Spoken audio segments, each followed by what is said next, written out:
Hey guys, it's Chairman Panzer here. I've got my TOG II for the first time. I haven't played this tank in a game yet.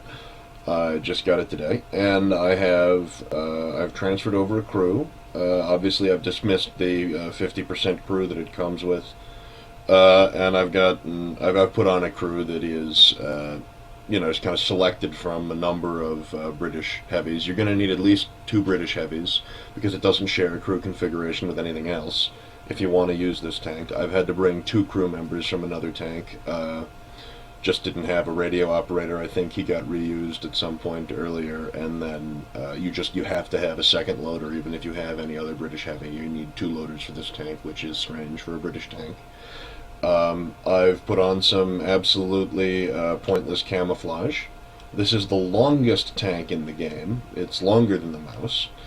Uh, it really, really is. It's pretty huge, and it's, from everything I hear, pretty much kind of like driving a rock around the battlefield. But I've been looking forward to it for a while. Got some equipment I've put on it, kind of basic stuff. I've given it a medium caliber tank gun rammer. I've given it a gun laying drive. The third one I am gonna leave open for now till I kind of get used to it. I feel like those two are probably fine. I've changed the ammo loadout. I've gone down to 4 HE shells. It has a huge ammo capacity. It can hold 144 shells. That's a lot. And HE, I've only brought 4. APCR, I'm bringing 40. Warning, if you shoot 40 APCR shots with this tank in a game, it's going to cost you 128,000 credits. Don't do it, but, should you absolutely need to and be in a situation to make more than 128,000 credits to make up for it, it's good to have the full rack along. I don't think I'll ever shoot all of those. I don't think I'll ever shoot all of these either. I got 100 normal armor-piercing rounds. When you look at if you compare the two rounds next to each other, and this one, you can take a look at them next to each other. 76 caliber. Uh, it's pretty basic, pretty standard. You get a lot more penetration and pretty much the same damage. So you don't take that normal damage down spike that you sometimes do with an APCR. But, this has got a pretty good rate of fire on the gun. It's got a very fast aim speed. It's got a 2.3 aim speed. And it's got 12 rounds a minute. So, you're going to be aimed usually before you're shooting if you're still. But if you're moving, you're going to want that gun laying drive. If you're playing any kind of peek-a-boom game, or if you're trying to get angling or keep your opponent, worried, you really kind of still want to have a gun laying drive even in a situation like this. So I'm going to take this thing into a fight now, and we're going to see what happens. I have no idea what this is going to be like, but we're accelerating the crew training for my new crew, and I'm going to take this thing out on the road. Let's go. Let's see how long it takes to get into a game, at least.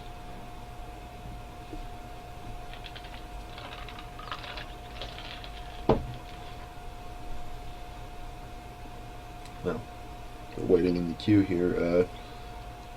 I've seen these things out in the fights before, and they're often the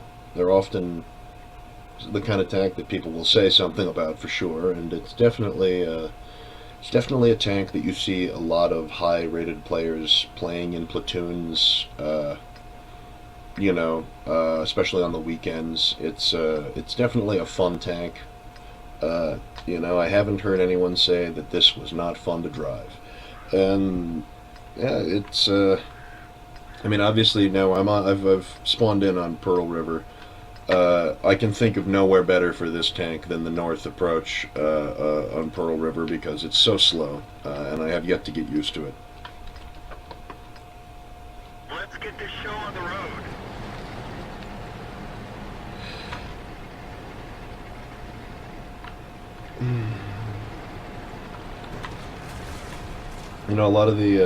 A lot of players don't like this guy. The KB1's noting that he doesn't want to go to the bridge. He says it's old news now. Uh, Maybe it is. I don't know. I'm definitely finding this thing goes 14 at the very fastest. Even down these hills, it's doing 15, 17 there. It's downhill you might get a little more out of it, but it's definitely a big chugging along kind of vehicle. It's designed to fight in a kind of what I guess the stodgier tank designers in Britain thought would be the World War II battlefield, which they thought would be more World War One like, and have a lot of trench warfare that you'd have to drive a tank, through these giant areas of no man's land, and this was meant to accommodate, for a very dangerous machine gun covered no man's land. So it's fairly interesting in that particular way. It does seem like it's capable of dealing with that, but that isn't how history worked out. So let's see what it can do in this game. So they only made one of these. It still exists. It's at Bovington. And they did paint camouflage paint all over it, although one of the other camouflage patterns is what it has on it, if you're going for historical accuracy. It's very slow, very, very slow. We got a KV-1S up there. I'm not really sure what to expect engaging him. I'm definitely going to try to use some angling. I have this huge side to side scrape with. Just going to try to really get in his face here. It went through with a normal round pretty easily. That's him knocked out. Well, I'd say scratch one up for the TOG II so far. We got a T-50 scout tank up there, kind of peeking at me. Bounced one off the side. We got some guys here. We're definitely getting hit. I'm moving backwards and repairing my track. We got an AT-15 that has just showed up, or AT-8 rather.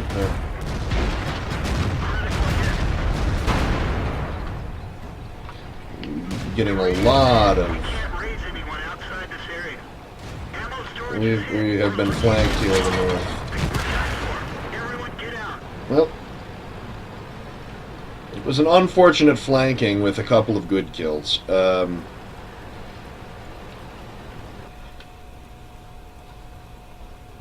Yeah, they're calling back to base, but it's just not going to happen. I'm going to go and try to follow along now on one of the other good players in the game and hope that we can do something with this.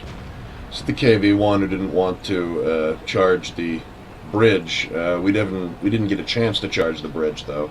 Which, I mean, yes, he's right in the sense that TD fire from E0 covers that bridge if you are on the east. If you spawn east, TD fire from, let's just take a look at that up a little close. Let's take a look at the tactical makeup of the map, too. This Type 58, if you kind of look up behind him here, there's this hill overlooking that entrance to this base area that comes off the bridge. That if we attacked from the north and we came over that bridge, this is where we would be coming to, and we'd be coming via that bridge or via that creek there. However, the enemy tanks and TDs, especially the good ones, will often be waiting here rather than on the other side of the bridge or near the bridge. So that the people near the bridge can spot you. The guy usually in the creek will spot you, and it'll be hard for you to engage him, but the TD will have a great shot, maybe even out of camo. So it looks like just a kind of quick and dirty win there. Now let's just take a look. I mean, you saw I was not in the game for a very long time. I did get a chance to knock out two vehicles with some damage. I did get a chance to shoot some shells at some other people. I spotted some people. And let's just take a look at the team score here. So for actual damage dealt, I was right at the top. So for experience, that actually also puts me right at the top. Kills, I'm number 2. So experience, damage, kills.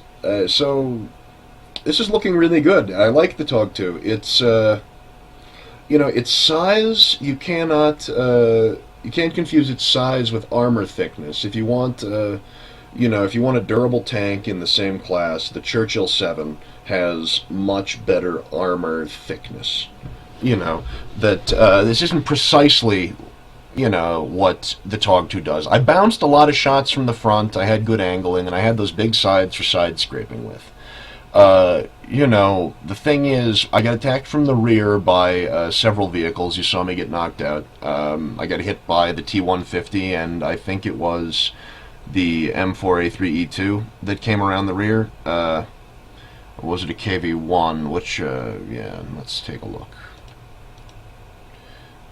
We were knocked out by somebody called Dream Chaser. That was him. There was the T-150 with him.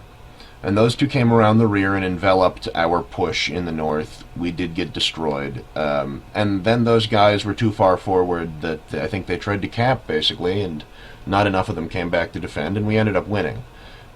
In the course of that short lifetime in the game, I only traveled a half a kilometer, and the game didn't last particularly long.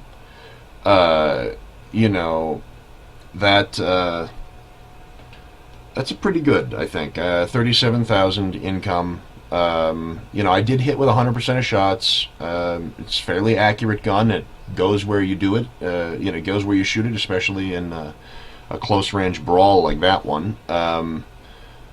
So that all looks like a really good overall. And I mean, one of the things that I triggered was this very British mission. That if you're, it's called Jolly Good Game, and if you're in the top for experience and the top for, or if you're in the, if you do the most damage, it'll give you a good amount of experience and credits.